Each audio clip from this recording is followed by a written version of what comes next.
Packing efficiency का जो topic है, पहले तो हमें समझ में ये आना चाहिए पैकिंग एफिशिएंसी होती क्या है। तो ये क्या है कि वॉल्यूम कितना ऑक्यूपाई कर रहे हैं four spheres in a unit cell. क्यों फोर स्फीयर्स की बात हो रही है? बिकॉज ये किसकी डिस्कशन कर रहे हैं हम, CCP।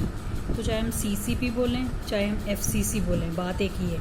Cubic close packing is same as face centred cubic close packing. तो Z की वैल्यू 4 होती है, number of atoms per unit cell in a face centred cubic unit cell is 4। हमें ये पता होना चाहिए, जो हम यहाँ पे जैसे नीचे देख रहे हैं कि 4 से मल्टीप्लाई करा हुआ, तो 4 से क्यों कर रहे हैं? तो जब हम पैकिंग एफिशिएंसी निकालेंगे बॉडी सेंटर्ड की, वहाँ का फॉर्मूला अगर हम साथ ही चेक करें तो पता चल रहा है वहाँ किससे मल्टीप्लाई कर रहा है, वॉल्यूम को 2 से कर रहा है। तो Z की वैल्यू बॉडी सेंटर्ड के लिए 2 होती है और सिंपल क्यूब के लिए 1 होती है। तो ये हम पैकिंग फ्रैक्शंस निकालते हैं बाय यूजिंग दिस फॉर्मूला कि 4 स्फीयर्स FCC में कितना वॉल्यूम ऑक्यूपाई कर रहे हैं divided by total volume available कितना है यूनिट सेल का मल्टीप्लाइड बाय 100। तो सिमिलरली जब हम निकालेंगे फॉर BCC तो निकालेंगे volume occupied by 2 spheres in the unit cell multiplied by total volume multiplied by 100। Simple cube का निकालेंगे तो volume occupied by 1 divided by total volume multiplied by. तो पहले तो हमें ये फॉर्मूला क्लियर होना चाहिए। मोर ओवर पैकिंग एफिशिएंसी है क्या कि टोटल स्पेस जो अवेलेबल है उसमें से कितना स्पेस जो है वो ऑक्यूपाई हो चुका है, that is efficiency in packing. तो पैकिंग करने के लिए पीछे हमने देखा कि या तो हम सेकेंड लेयर के स्फीयर्स को बिल्कुल वैसे ही रखें जैसे फर्स्ट लेयर थी, या फिर उसके डिप्रेशंस में रखें जो जगह बीच में बच रही है टाइट पैकिंग करने के लिए।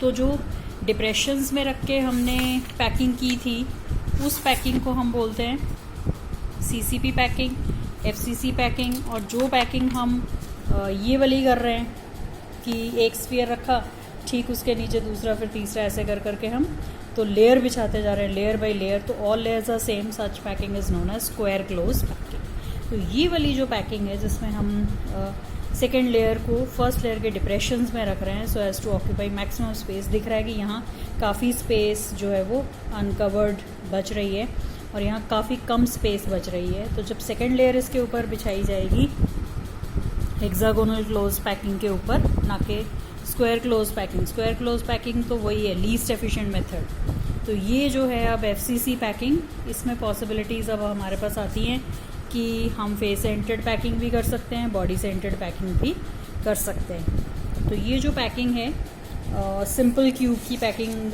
दिखाई हुई है तुम्हें यहाँ फिगर में, जिसमें हम एक सिंपल क्यूब देख रहे हैं। तो that is why this is also refer to as square close packing.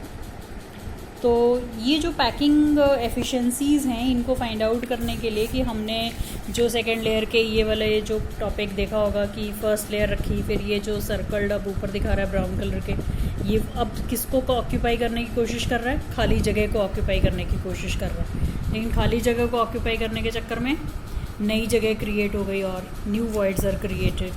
तो मतलब लिमिटेशंस हैं पैकिंग की। हम चाहे किसी भी मेथड को ऑप्ट करें तो फिर भी कुछ ना कुछ स्पेस जो है वो बच जाती है। 100% एफिशिएंसी कभी भी नहीं आएगी। तो अगर हम आंसर्स पे नज़र डालें तो आंसर ये बता रहा है कि FCC पैकिंग सबसे इफ़ेक्टिव पैकिंग है, जिसमें आंसर कितना आ रहा है हमारा 74% space is occupied and 26% is left out which can not be covered. और BCC में 68% ऑक्यूपाई होता है और फॉर सिंपल क्यूब अगर हम पैकिंग देखें तो 52.4% ही स्पेस ऑक्यूपाई हो पाती है। तो अब हमने ये फॉर्मूला यूज़ कैसे करना है और कैसे इसको कैलकुलेट करना है ये सीखना है इसमें।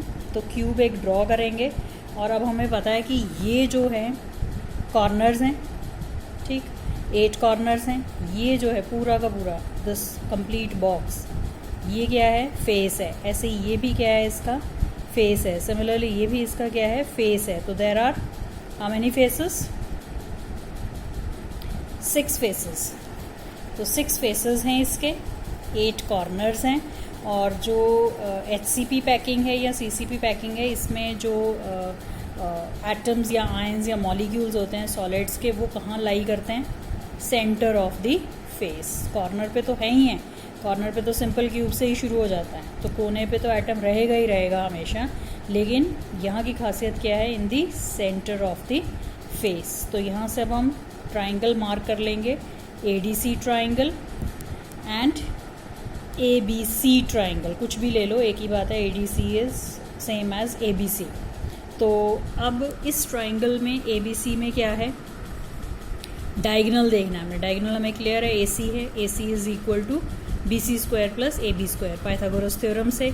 ये क्या है, ये एज है, ये भी क्या है, एज है, ये भी एज है, ये भी एज है, ये एज नहीं है, ये डायगोनल है। डायगोनल कहाँ से आया, half of the radius of this, ये कंप्लीट और इसका भी आधा, तो हम बोल सकते हैं R plus R plus R plus R, है ना। तो this is equal to 4R, तो इसको हमने मान लिया स्मॉल b, तो b is equal to 4R, और ये क्या है, दिस इज a, और ये भी क्या है, a है। तो square of sides is equal to the hypotenuse, तो वही फॉर्म हम यहाँ पे अप्लाई करेंगे, a square plus a square is equal to 2a square, और b is equal to root of 2a। तो यहाँ से हम b की वैल्यू फाइंड आउट कर लेंगे, b is equal to 4R, equate कर देंगे, और इक्वेट करके हमारे पास जो आंसर आ जाएगा that is a is equal to 4R by root 2, और this can be written as 2 root 2R, या हम लिख सकते हैं r is equal to a by 2 root 2। तो फॉर्मूला में हमें असल में जो वैल्यू पुट करनी है वो कौन सी पुट करनी है, that is the value of the total volume. तो टोटल वॉल्यूम क्या होगा, a क्यूब होगा, तो हमें a की वैल्यू चाहिए। ये तो इसने रीअरेंज करके a भी बता दिया 2 रूट 2R है, और r भी बता दिया a बाई 2 रूट 2 है, बट एक्चुअली जो वैल्यूज़ हमें रिक्वायर्ड हैं फॉर्मूला में कैलकुलेशन के लिए that is cube of a, so that is by 2 root 2R तक हमें बिल्कुल क्लियर होना चाहिए। उसके बाद सिंपल है, 4 मल्टीप्लाइड बाई, हमें पता है वॉल्यूम ऑफ स्फीयर क्या होता है, 4 बाई 3 पाई R क्यूब, तो 4 into 4 by 3 pi R cube divided by a cube is 2 root 2R का क्यूब इंटू 100। तो यहाँ से कैलकुलेशन करके पाई की वैल्यू भर देंगे, पता ही है तुम्हें, एंड 22 बाई 7 या 3.14, एंड आंसर आ जाएगा 74%। ना coming to this efficiency of packing in body center, तो यहाँ पे सिर्फ अरेंजमेंट्स को समझने की ज़रूरत है, बाकी कैलकुलेशंस आर वेरी सिंपल। यहाँ पे क्यूब के बॉडी डायगोनल में स्फीयर रखा है, फेस वाला तो ये वाला पोर्शन अगर देख रहे हो तो क्लियर ही है, लेकिन ये यहाँ भी रखा है बॉडी डायगोनल में, मतलब एक स्फीयर ऐसा है जैसे हम एक बॉक्स लें और बॉक्स के अंदर एक बॉल फिट कर दें, और बॉल इस तरह से फिट है कि वो सारी साइड्स को टच कर रही है, तो वो मतलब कहीं से भी कट नहीं रही, बाहर से पता नहीं चल रहा कि मतलब इस बॉक्स के अंदर हमने कोई स्फीयर या बॉल रखी हुई है। तो वही चीज़ यहाँ पे दिखा रहा है, तो यहाँ पे हमें 2 ट्राइंगल्स को लेना पड़ेगा। एक तो हमने यहाँ पे लिया है दिस EFD, ये वही है जैसे अभी पीछे लिया था, तो इसका तो आंसर हमें सीधा सा क्लियर ही है कि this is equal to 2a square, तो ये किसके इक्वल है, b is equal to root 2a। लेकिन अब हमें इस ट्राइंगल को कंसिडर करना है, ट्राइंगल A ये वाला, F और D, ये बॉडी डायगोनल के लिए। तो यहाँ पे अब ये क्या है, ये B है अगर पता चल रहा है, ये क्या है, दिस इज A है ना, और ये भी इसका क्या है, एज है। तो अब हम क्या करेंगे, ये वही आ गया R R R and R, 4R वाली बात आ गई अगर हम R की टर्म्स में करेंगे। तो यहाँ से अब हम लिख रहे हैं कि C स्क्वायर, हमने इसको C मान लिया है, C is equal to a square plus b square, तो a square plus 2a square is equal to 3a square, और C किसके इक्वल आ जाएगा, रूट 3a, और 3a अब किसके इक्वल है, 4R के इक्वल है ना। तो ये root 3a is equal to 4R, और a आ जाएगा 4R बाई रूट 3, और r भी निकाल सकते हैं यहाँ से, रूट 3 बाई 4a। और अब वैल्यू किसकी पुट करनी है, हमने वैल्यू पुट करनी है a की, a क्यूब मतलब 4R बाई रूट 3 का क्यूब, तो 4 बाई रूट 3R क्यूब, और ऊपर क्या आ जाएगा, वही 4 by 3 pi R cube into 100, and z की वैल्यू यहाँ पे क्या रहेगी, 2, बिकॉज दिस इज BCC में करते हैं ना कि कंट्रीब्यूशन कॉर्नर से कितना है, 1/8, तो 8 कॉर्नर्स हैं, 1/8 इंटू 8 तो कंट्रीब्यूशन आया 1, और एक बॉडी सेंटर से आता है क्योंकि वो किसी के साथ शेयर नहीं होता, तो टोटल वैल्यू आ जाती है 2। ना coming to simple cube. Simple cube में क्या है, A is equal to 2R, क्योंकि यहाँ पे ना फेस पे है कोई स्फीयर एटम आयन और ना ही कोई बॉडी डायगोनल पे है, तो A becomes equal to 2R।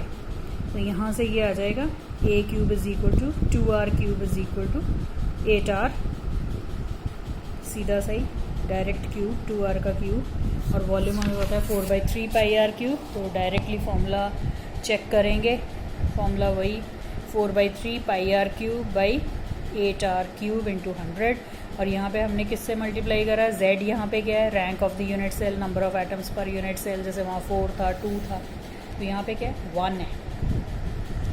तो यहाँ पे जो एफिशिएंसी आ रही है वो हमारे पास कितनी आ रही है 52.4। तो कंक्लूजन हमारा क्या आ रहा है, CCP या HCP स्ट्रक्चर्स जो होते हैं इनकी मैक्सिमम पैकिंग एफिशिएंसी होती है।